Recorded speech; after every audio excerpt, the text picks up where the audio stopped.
Yesu ashimwe bakundwa mu mwami wacu Yesu Kristo. Nitwa Paul Habumuremyi, ndi umukristo w'inyarugenge. Ndagira ngo dusenge dukomeze tuganire ijambo ry'Imana.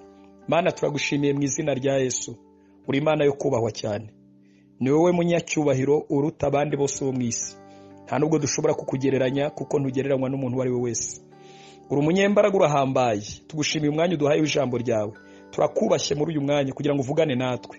Mu izina rya Yesu. Amen. Dusoma ijambo ry'Imana byakozwe n'intumwa 27. Turasoma umurongo umwe wa 20. Kandi hashize iminsi myinshi izuba n'inyenyeri bitaboneka, duterwa na ruhuma y'umuyaga mwinshi, ibyo bituma twiheba rwose ko nta uzakira. Imana itugirire neza. Aya ni amagambo ari mu buhamya bwa Paulo, arimo avuga urugendo bakoze mu nyanja berekeza mu Italiya. Bibiliya igaragaza neza yuko bari abantu 276 binjira mu rugendo rwarimo akaga kenshi. Nongere mvuge ngo rwarimo akaga kenshi, kuko bakinjira mu nyanja babonye umuyaga mukeya, bagira ngo inyanja rwose nta kibazo ifite. Bakomeza imbere gatoya muri iyi nyanja baterwa n'umuyaga witwa urakuru ukomeye cyane. Imbaraga zose z'ubuhanga bwo gutwara ubwato, abari bayoboye ubwato bari bibitseho, zirananirwa. Imbaraga z'ubwenge zirananirwa, ndetse n'ibintu bari bafite batangira kubijugunya mu nyanja ngo bakize amagara yabo. Bamara iminsi myinshi bahangayitse, bafite ubwoba, bamerewe nabi. Bibiliya igaragaza neza yuko bageze mu gihe ngo urakuri maze kuvaho, baterwa n'undi muyaga witwa ruhuhuma, ngo umuyaga mwinshi cyane. Kandi mbibutse ko icyo gihe ubwato nta muyobozi bwari bufite. Imbaraga z'umuyaga nizo zabutwaraga iyo zishaka. Ndaza kubisobanura, turaza kubivugaho neza cyane. Bibiliya iravuga ngo bagira ubwoba, kandi na Paulo yari arimo, bagira ubwoba, bariheba cyane nk'abagiye gupfa, kuko bamaze amajoro 18 n'iminsi 14 batarya. Urumva, ni umuyaga ubatera ubwoba kugeza ku rwego udashobora gutekereza kurya, ahubwo utekereza urupfu, ndetse urupfu ugagera no ku rwego rwo kurwakira. Rero ahangaha baracogoye, barananirwa, bagira ubwoba. Mukundwa mu mwami Yesu, turi kuganira intego ivuga gusubizwamo imbaraga. Rimwe na rimwe mu buzima bwacu bw'agakiza duhura n'ibintu byinshi bimeze nk'iyi miyaga, bimeze nk'iyi miraba, bimeze ku buryo rimwe na rimwe biba biteye ubwoba cyane. Rimwe na rimwe hari igihe bidukamura, bitunaniza, ugasanga umuntu w'Imana afite ubwoba, aracogoye, arananiwe. Ariko ndifuza yuko ibi bihe tuzabirangiza, Imana yongeye kugusubizamo imbaraga, Imana ikugirire neza, Imana iguhe umugisha cyane. Ndavuga wenda ibihe nka 5 cyangwa 5 bidukomerera mu buzima bwacu. Igihe cya mbere ni igihe cyo gutegereza amasezerano Imana yaduhaye. Hari igihe Imana ivugana natwe ikatubwira ko izakora. Ariko rimwe na rimwe hari igihe bidahita bisohora, ahubwo bica mu gihe gikomeye, ugasanga nyine Imana iratugerageje mu buryo bukomeye. Mbere yuko umuntu aba uwo yagakwiye kuba we, akanyura mu bihe bikomeye byo gusuzugurwa, by'urwango, abantu bakamwanga. Reka mvuge umugabo muto muzi muri Bibiliya, yari akiri muto, witwa Dawidi. Dawidi yasutswe amavuta agomba kuba umwami wa Isiraheli, ariko ako kanya ntiyahinduka umwami, ahubwo aca mu bihe byo kwangwa na Sawuli wari uri ku ngoma. Kandi mwibuka ko Sawuli hari ibintu 3 yari yibitseho bikomeye byari kumubashisha Dawidi, ariko kubera ko Imana yari yavuganye nawe iramurinda. Icya mbere nuko yari yibitseho igisirikare cyose, icya kabiri yari yibitseho ubutasi bwose, icya gatatu yari yibitseho abaturage bose. Nta hantu rero Dawidi yari kwihisha ngo be kumuvumbura mu gihugu cya Isiraheli, yaramuhize bene data. Dawidi ariheba, aterwa n'ikintu gikomeye, ariko amaze kugera ku ngoma yasobanuye ibanga, yaravuze ngo mba nararabye iyo ntizera ko nzabona kugira neza kuwiteka mu isi y'ababaho. Urumva, yahoraga yizeye nubwo yari mu gihe gikomeye. Rero kimwe mu bintu bidukomerera, rimwe na rimwe bidukamuramo imbaraga, bituma abantu bashiramo imbaraga, ni ugutegereza amasezerano y'Imana. Icya kabiri gikomerera abantu b'Imana ni intambara zijyana n'umuhamagaro. Kuko iyo tumaze gukizwa, Imana ikaduhamagara, umuhamagaro wacu ugira ibice bibiri. Ugira abafana nyine, ariko ukagira n'abandi banzi bawurwanya. Biravuna, bikagorana, rimwe na rimwe ugasanga ni ikibazo gikomeye, ariko ugasanga bigenda bikamuramo abantu imbaraga. Ni ikindi kintu gikomeye cyane. niba uri kurwana n'umuhamagaro, ufite umuhamagaro ariko ufite challenge, ufite ibibazo, ufite intambara, ndashaka kukubwira ko ari ibintu bisanzwe, ahubwo icyo ukeneye ni ugusubizwamo imbaraga. Imana itugirire neza cyane.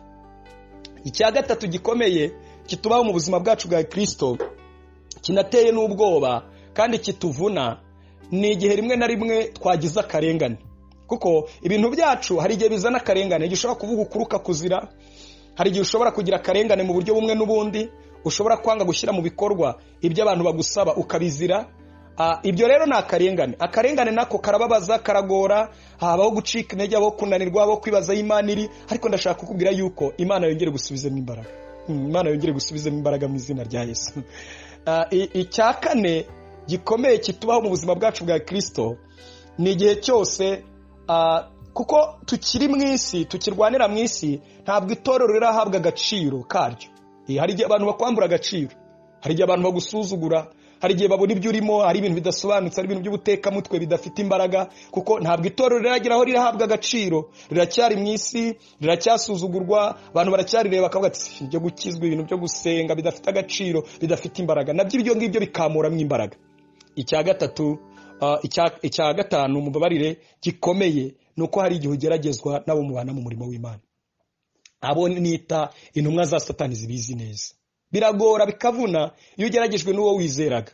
Biragora bikavuna iyo ugeragejwe n'uwo wiringiraga. Biragora bikavuna iyo ugeragejwe n'uwo mwafatanyaga umurimo. Biragora bikavuna iyo ugeragejwe nawe. Ariko ndashaka kubabwira yuko ba Paulo nabo byabayeho iyi miyaga, iyi miraba, ukuguhinda kw'imiraba, ngo bariheba cyane nk'abagiye gupfa.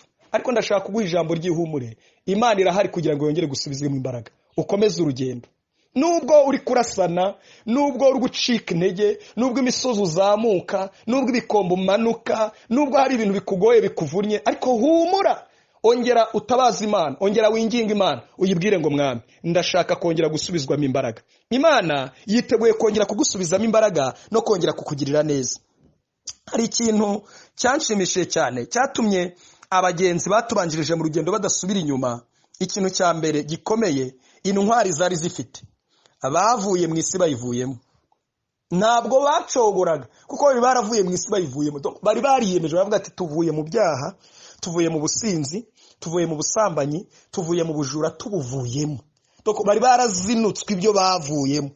Nimusoma Abaheburayo, ngira ngo ni ibice 11, umurongo wa 15, muzahera kuri 13, nukuri bari baravuye mu isi bayivuyemo. Nukuri aho bakoreye ibyaha barahanyuraga, naho babaye mbere bari bahazi. Ariko kubera ukuntu bari baravuye mu isi bayivuyemo, zari imbaraga zikomeye zituma badacogora. Icya kabiri, bagiye biteguye ibyago byose ndetse n'urupfu. Kuko hari n'uwigeze kubavuga ati niteguye no gupfa kubw'izina rya Yesu. Ni Paulo wabibabwiye. Abaramuhanuriye bavuga ati aho ugiye uzahura n'ibyago, hazaba ibintu bikomeye. Aravuga turetse n'ibyago niteguye no gupfa kubw'izina rya Yesu. Rero bo bari barizeye ku rwego badashobora gusubira inyuma bitewe n'ibyago ibyo ari byo byose. Izi rero n'imbaraga zikomeye bari bafite. Ikindi, bari barahishuriwe ubwiza bw'iby'Imana izaragabera. Nimusoma mu Befeso, ngira ngo mu gice cya mbere no mu Baheburayo, Imana yari yabakoze ku maso ngo babone ubwiza. Barebaga iby'isi bakabona bimeze nk'ibiboze, barebaga iby'isi bakabona ni ibintu biri aho ngaho, babonaga iby'isi bakabibona nk'ibintu bidafite agaciro. Rero bari barahishuriwe ubwiza bw'iby'Imana izaragabera, ngo bakajya babikumbura, bakavuga ati tuzaza ryari.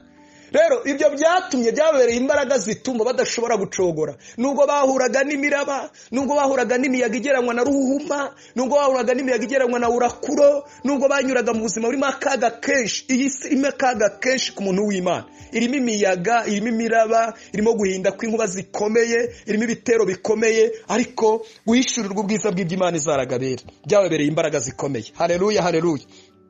Ikindi, bari buzuye imbaraga z'Umwuka Wera. Turi mu gihe cya Pentekote, ndakwifuriza ko Imana ikubatiza umubatizo w'Umwuka Wera. Niba warabatijwe, Imana yongere kukuzuza. Kubera kuzura imbaraga z'Umwuka Wera, ntibacogoye, ntibananiwe, barakubiswe, bajyanywe muri gereza, bagize ibyago byinshi, ariko kubera kuzura imbaraga z'Umwuka Wera, bari abagabo nyabagabo, bari abagabo bashikamye, bari abagabo bahagaze, badashobora kugira ubwoba, badashobora gutinya.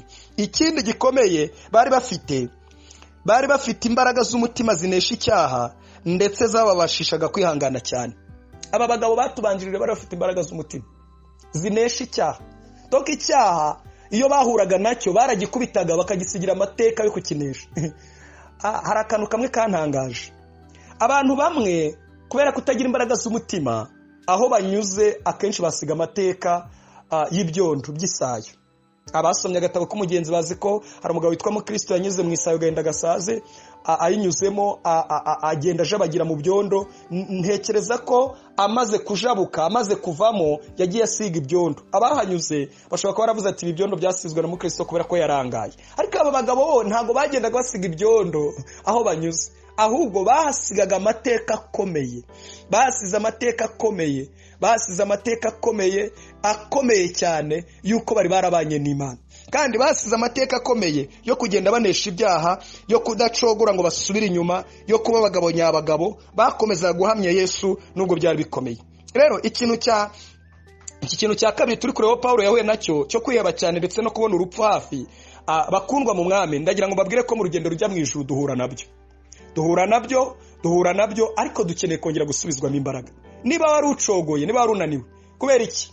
Nubwo twavuze ibintu byinshi, ndabizi neza yuko niba unyumva neza, ushobora gutinda kubona akazi bikagucogoza, ushobora gutinda kubona umugabo cyangwa umugore bikagucogoza, ushobora gutinda kubona umwana bikagucogoza, ushobora gukora ibintu bigapfapfana ugahomba nabyo bikagucogoza. Ntabwo nzi ikintu kimwe kigucogoza, nta nubwo nzi n'ikintu kimwe kigutera ubwoba kugeza ku rwego wahishurirwa urupfu, ariko ndashaka gukomeza. Mu ijuru hariho Imana yongera kutwongeramo imbaraga. Imana twongeremo imbaraga, Imana yongere gusukira imbaraga, Imana yongere guhembure, Imana yongere kugirire neza, wongere uhagarare neza udatsinzwe n'uburiganya bwa Satani, ukomeze urugendo rujya mu ijuru. Kandi koko aya magambo tuzakomeza kuyavugaho kuko niyo ngingo tuzakurikizaho yo gusubizwamo imbaraga. Paulo amaze gusubizwamo imbaraga yarakomeye, ahagarara mu muraba, ahagarara hagati mu muraba. Umuraba wari ugikomeje, ruhuma yari igikomeje, avugira mu bwato bufite ibibazo, bufite ingorane. Aravuga ngo bagabo nimuhumure, ntacyo turi bube, inkuge n'ibyo dufite bizangirika, ariko Imana iduhaye kugerana n'aba bantu bose, ntacyo tuzaba. Iyo umuntu yakomerera akomeza n'abandi. Nicyo cyatumye atangira gufata umutsima. Muzasoma igice cya 27 mu gisome cyose, atangira kumanyagura, ashimira Imana, aratamira, ararya. Umuntu araryama agasinzira, umuraba ukomeje. Iki ntago mwacyumva. Iyo umuntu yasubijwemo imbaraga, umuntu araryama agasinzira, umuraba ukomeje. Iyo umuntu yasubijwemo imbaraga agira amahoro masa, abandi bayabuze, umwijima wabuditse. Iyo umuntu yasubijwemo imbaraga akomeza gukorera Imana nubwo yaba adafite ibyangombwa byose. Iyo umuntu yasubijwemo imbaraga ntasubira inyuma kubera impamvu y'ikintu cyari cyo cyose, ahubwo arakomeza, agakomeza urugendo adacitse intege. Ntabwo atinya intare, ntabwo atinya ibitontoma, ntabwo atinya ibikombe, ahubwo ahaba yerekeza areba ubwiza bw'aho yerekeza, akomeza urugendo adacogoye, adacitse intege, atananiwe. Ndagira ngo dusenge. Ntabwo nzi igikombe uhagazemo, ntabwo nzi ruhuma wahuye nayo, ntabwo nzi umuyaga wawe kuri wahuye nawo, ariko ndashaka kukubwira yuko umuti n'umwe, nuko Imana yagusubizamo imbaraga ukomeza urugendo. Naho imiraba tuzahura nayo, ibigeragezo tuzahura nabyo, intambara tuzahura nabyo, urugamba turwana n'urugamba rwo mu mwuka, ariko Imana, ndagira ngo twingingane Imana yongere gusubizwamo imbaraga. Mana turagushimiye cyane mu izina rya Yesu Kristo. Mwene data na mushiki wacu, uyu mukundwa mu mwami unyumva, birashoboka ko yahuye n'intambara, yahuye n'ibikomeye byinshi, aracogora, arananirwa, ariko ndamusabiye ngo aya makorosi ari gucamo umusubizemo imbaraga. Ye kunanirirwa mu rugendo, ye kuryama mu nzira, ye kuyivamo, ye kudeviya, ye gusubira inyuma, ahubwo akomeza urugendo. Ngushimiye yuko uri Imana yiteguye kuduha imbaraga ku bagenzi bose bazisabye. Na Yesu ndabyibuka umunsi yari i Getsemane, wamuhaye imbaraga, bituma ajya ku musaraba, bituma ashira ubwoba. Yari yambaye umubiri 100%, twambaye umubiri 100%, ariko dukeneye imbaraga zitubashisha gukomeza urugendo. Urakoze kuri kumwe natwe kandi kudushyigikira. Ijambo ryawe rikomeze kugira imbaraga mu mitima yacu, mu izina rya Yesu. Amen. Amen.